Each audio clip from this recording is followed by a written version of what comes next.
So good afternoon everybody, myself Acharya Vishvendra. Today I'll discuss a video on effective study for JEE NEET. To understand it, let's first start with solving a question that a particle is moving in a xy plane. The equation of the curve is y is equals to 1 by x4. And at a certain point v speed of the particle is 30 meter per second, mass is 4 kg. And you need to find momentum at x is equal to 1. So first of all, just try yourself solving this question and let's think in steps. So the first step is we know that momentum is mass into velocity. So here mass is given to us, velocity only magnitude is given. So the next step would be writing velocity as v into v cap. We know this v which is 30 meter per second. So we don't know the v cap from here. So step third is to find v cap.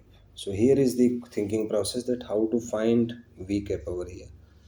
So for that we assume that if we extend the velocity vector, let's assume that it makes an angle alpha with the x-axis. So if this is a unit vector, it has about length 1. So this component will be having a length cos alpha, this will be sin alpha.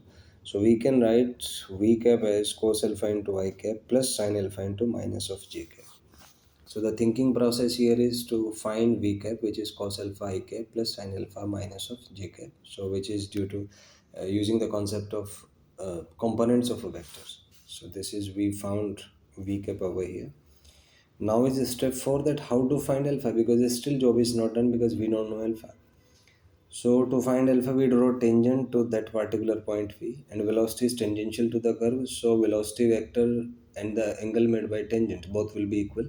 So if velocity vector makes an angle alpha, then tangent will also make an angle alpha. Now we know that tan alpha can be found as dy by dx, rather it's minus of dy by dx to be more precise. So from here we can find because theta is taken from this anti-clockwise sense. If you take angle in clockwise sense, then tan alpha is equal to minus of dy by dx over here. So from here we can find alpha. Now step 5 involves the calculations. So let's start with the calculations. So the first thing is vector p is equal to m times vector v. M is here for v vector can be written as 30 into v cap. Next step is vector p is 120 v cap. Third step is v cap is cos alpha I plus sin alpha minus j. Fourth step is tan alpha is minus dy by dx. So minus dy by dx of 1 by x4. So fifth step is tan alpha from here will be here. Its differentiation will be 4x to power minus 5. So that is 4 by x raised to power 5. So x here is 1, so we have 4 by 1 raised to power 5. So that gives us tan alpha is equals to 4. Sixth step is we draw the triangle. So this is tan alpha, so this is going to be 4, this is 1, so this will be root 17 by Pythagoras theorem. So sin alpha from here will be 4 by root 17. Cos alpha will be 1 by root 17. Now we need to again move to step 3. So v cap is cos alpha I cap, that is 1 by root 17 I, plus sin alpha j cap, that is 4 by root 17 minus of j cap. So this is how we find v cap over here. Then we need to again move to step 2, which is vector v is 120 v cap. So 120 v cap we substitute the value, and after calculations we get momentum vector as 29.1 I cap minus 116.4 cap into j cap, which is answer to the question that we need to find. Now let's find one more thing. Let's find the magnitude. So by squaring the terms, we get the magnitude as 120 kg meter per second. That is solution and answer to this particular question.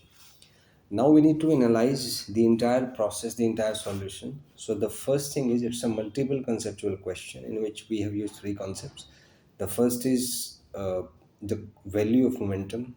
Next is unit vector notation, and third is finding tan alpha of which is dy by dx. That x is equals to 1, rather it is minus of dy by dx. Then is switching between steps and the calculations, and finally you have to give the output. So this is what happens with the typical JEE Advanced type questions, because a question asked in JEE Advanced Physics is basically based on multiple concepts. There are multiple steps involved. There are multiple switching between various steps, as you can see over here. Then it's comprising of, let's say, the 8 steps. So we need, in 7 step we need to move to step 3, then we need to move to step 2. So it's an entire pattern, and you cannot just attempt a question by hit and trial method. You need to work on the process, you need to work on the pattern of solving questions. You need to practice to at least sit for, let's say, 3.5 hours, because exam is of a duration of 3 hours. So you must adapt to the high frequency conditions, high frequency situations of the mind brain system, and you need to be in high frequency state in that time, because if you are not able to focus during the exam, then certainly you'll not be able to perform optimally. So the entire turning point in J advanced exam is you can say that the optimally performing mind, a mind brain system which is developed in different dimensions. So it's an optimally developed mind brain system which has the optimal capacity of retaining information, which has an optimal capacity to think out of the box, which has an optimal capacity of calculating, which has an optimal creativity skills. So, after analyzing the patterns of the advanced physics, what I can say is that it's a testing of an optimal mind brain system which is capable to get the answers in a timely bounded manner of situations which are usually not predictive. So it's basically the testing of a mind brain system to optimize its resources within given time limits and to give the best performance. So it's a different type of exam, you can see. Generally the questions asked are they doesn't match with any of the previous pattern, and there are actually multi-conceptual questions. So that's why it's so hard to crack, because you need to think from the very fundamentals.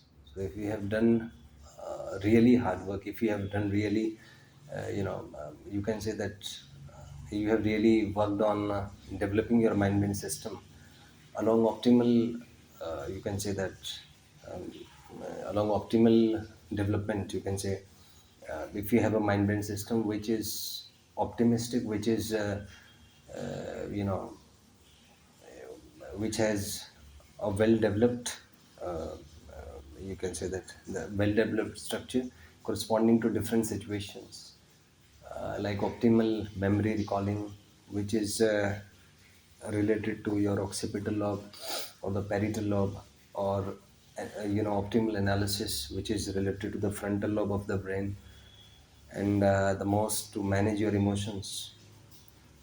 So ultimately, here is the need is of an optimally developed mind brain system, which is capable to generate output under high stress conditions, under timely bounded conditions.